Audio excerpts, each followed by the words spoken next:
Bienvenue, mesdames et messieurs, dans l'invité du jour. Il est un visage connu de l'opposition guinéenne, ancien député, professeur d'économie et fondateur de l'université Kofi Annan de Conakry, président du Parti des démocrates pour l'espoir, le PADES, ancien conseiller économique du président guinéen Alpha Condé avant d'entrer en disgrâce auprès de l'homme. À la question s'il sera candidat en 2020, sa réponse est sans équivoque, c'est oui. Il dit vouloir mettre fin au paradoxe guinéen, riche en ressources mais pauvre dans la réalité. Quelles sont ces recettes? Nous recevons pour en parler Dr Ousmane Kaba. Il est notre invité du jour. Dr Ousmane Kaba, bienvenue. Merci. Et merci d'avoir accepté notre invitation. Commençons par le débat qui polarise aujourd'hui la politique guinéenne. C'est la question pour ou contre un troisième mandat du président Alpha Condé. L'homme dit que nul ne peut l'empêcher de consulter son peuple. On s'achemine effectivement vers un changement de constitution en Guinée. Écoutez, nous avons dit non au troisième mandat, comme la quasi-totalité des Guinéens. C'est l'une des rares fois où on a presque une unanimité en Guinée aujourd'hui. Je pense que c'est dû à pas mal de choses. Oui. La première raison, c'est d'abord le parcours de l'homme. Pendant 40 ans, il s'est battu pour l'alternance démocratique en Guinée et en Afrique, un peu partout. Il était le champion avant de se renier aujourd'hui. Je crois que sur le plan éthique et moral, ça nous pose problème à tout le monde. Parce qu'on croyait sortir de l'ornière. Oui. On retombe exactement dans les mêmes difficultés qu'avant.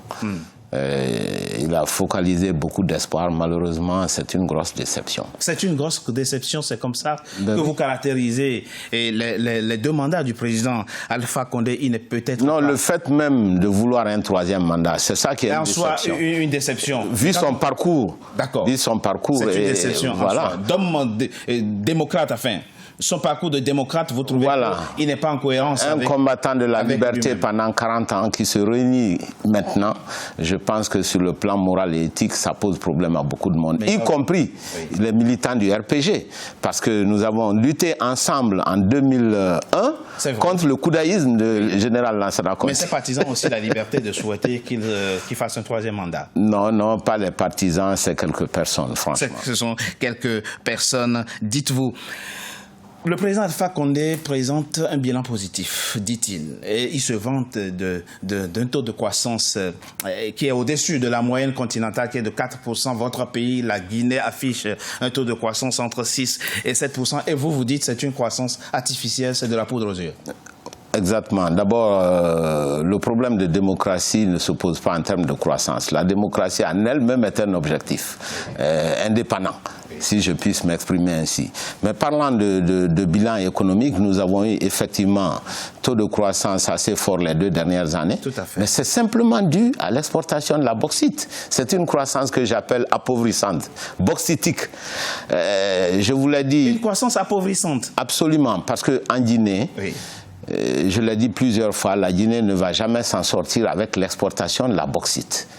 Il aurait fallu continuer à l'alumine et à l'aluminium. C'est l'un des points de divergence que nous avons avec lui.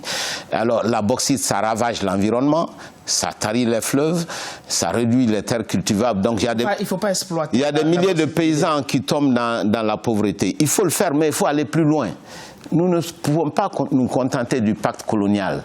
Alors, pour être pratique, je dis que la valeur ajoutée est très faible. Autrement dit, la contribution budgétaire est très très faible. Ça n'apporte pas beaucoup d'argent à l'État. L'exploitation de la bauxite guinéenne n'apporte pas beaucoup d'argent à l'État. Absolument.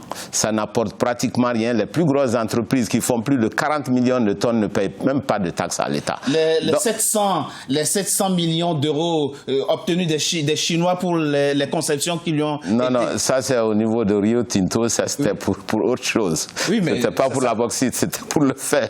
D'accord, c'est pour le faire entre autres. Mais ça c'est autre chose. Mais ce que je veux dire, si vous regardez le budget... Le budget 2019... Les minéraux guinéens ne contribuent pas au budget national. Non, ça rapporte très très peu. Il n'y a que CBG, et ça c'est la grosse question. Il y a une entreprise qui fait 42 millions de tonnes de bauxite, chiffre à l'exportation, taxe à l'exportation, 0. C'est pour vous dire, ça c'est l'aspect budgétaire. Mais il y a l'aspect création d'emplois. Oui. Ça crée très peu d'emplois, ça ne crée que des emplois de chauffeurs. C'est de la terre rouge que l'on transporte. Et l'aspect environnemental et aussi. Là, ça pose des dégâts énormes. Mais pour comprendre concrètement ce que vous dites, Dr Ousmane Kaba, c'est une question de mauvaise gestion, qu'il y a des pays qui rêvent d'avoir des minerais, le vôtre en an, et vous dites que ça ne vous profite pas. Ça ne rapporte pratiquement rien.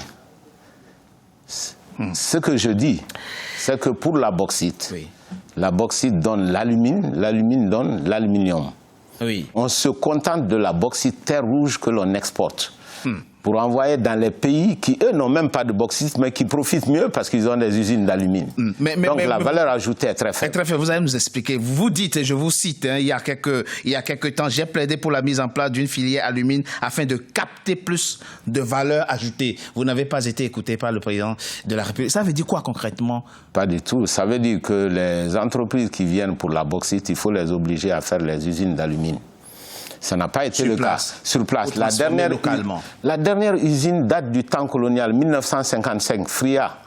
C'était les Français qui avaient construit cette usine d'alumine. C'est la seule qui existe en Guinée aujourd'hui. Et c'est la raison pour laquelle il y a beaucoup de pays qui refusent maintenant d'exporter de la bauxite. Il faut transformer localement les minerais. Par rapport à la question énergétique, vous dites également, j'étais en désaccord avec le président sur la conduite des affaires économiques. La Guinée a un important déficit électrique. J'ai recommandé d'installer des micro-barrages pour soutenir l'agro-business, mais je n'ai pas été suivi. Ça aurait consisté à faire quoi concrètement? Exactement. Si vous voulez développer l'agriculture dans votre pays, vous devez avoir des industries, de l'agro-industrie qui achètent les produits des paysans. C'est ça qui tire l'agriculture. Mais vous ne pouvez pas les avoir si vous n'avez pas d'électricité à l'intérieur du pays. C'est la raison pour laquelle nous avons recommandé des micro-barrages en Guinée forestière, en Haute-Guinée, mais l'a systématiquement refusé. Ce qu'on a fait, ce n'est pas une mauvaise chose, faire des gros barrages sur le Concouré. D'ailleurs, c'est moi qui ai apporté l'argent pour le premier barrage qu'à l'État de la Chine. Il n'en voulait même pas, hein. C'est plus tard, il a compris le profit politique, il s'est transformé en obsession de gros barrages. Voilà. Donc, aujourd'hui, le résultat est ceci. Nous avons investi plus de 3 milliards de dollars dans le secteur de l'énergie. Vous n'avez pas une seule ville en Guinée, y compris la capitale, qui reçoit l'électricité 24 heures sur 24. Oui, mais le taux d'électrification, s'est amélioré. On est aujourd'hui mais bien sûr. Mais l'objet, ce n'est pas d'améliorer. L'objet, c'est de donner du courant électrique à tout le monde, mon Dieu. Oui, mais il n'y a pas beaucoup de pays africains qui ont atteint l'autosuffisance énergétique. Mais ça, c'est une autre question. Ousmane Kaba, vous ne faites aucun mystère de votre candidature en 2020. Oui. Et vous voulez résoudre le paradoxe guinéen, comme vous dites. Ce n'est pas normal que la Guinée ait autant de ressources. C'est vraiment ça ma motivation. Et que les Guinéens soient aussi pauvres. Écoutez, moi je ne suis pas un politicien professionnel. Je ne voulais même pas en faire. Mais je suis fatigué d'être dans un pays aussi misérable avec un potentiel aussi élevé. Et on nous accuse toujours, nous les économistes, voilà, votre pays est pauvre. Comment ça se fait? Parce que simplement, nous n'avons pas la décision politique. Et c'est la raison pour laquelle j'ai décidé de faire de la politique, afin de changer définitivement ce pays. C'est inacceptable pour moi. Parce que vous pensez que les pouvoirs politiques n'ont pas assez de marge de manœuvre pour implémenter les politiques ou alors... Les hommes politiques prennent des mauvaises décisions économiques. Les décisions économiques... Donc il faut que les économistes aillent au pouvoir. Voilà, ne sont pas prises par des économistes, malheureusement. Écoutez, et nous avons des pouvoirs souvent très incompétents. Regardez en Guinée, ça fait près de 10 ans. Ce gouvernement est incapable de nettoyer la seule ville de Conakry. Il y a encore la semaine dernière, les ordures ont tué 4 ou 5 personnes. C'est extraordinaire. L'insalubrité, effectivement, est une question qu'il faut résoudre à Conakry. Mais la Guinée, M. Ousmane Kaba, a une première richesse incontestable, ce sont les Guinéens. Absolument. Mais le gros problème, c'est que ce n'est pas toujours les maires des Guinéens qui décident. Merci. Merci Ousmane. C'est pour ça que je fais appel aux intellectuels. Kaba, merci d'avoir été notre invité du jour. Je rappelle que vous êtes le président du PADES, le Parti des démocrates pour l'espoir, ancien conseiller économique du président Alpha Condé, professeur d'économie, fondateur de l'université Kofi Annan de Conakry, candidat à la présidentielle de 2020. Merci à vous. Je vous en prie. Mesdames et messieurs, c'était l'invité du jour. Merci. Merci d'avoir été à notre compagnie. À très bientôt pour un nouveau numéro de l'invité du jour.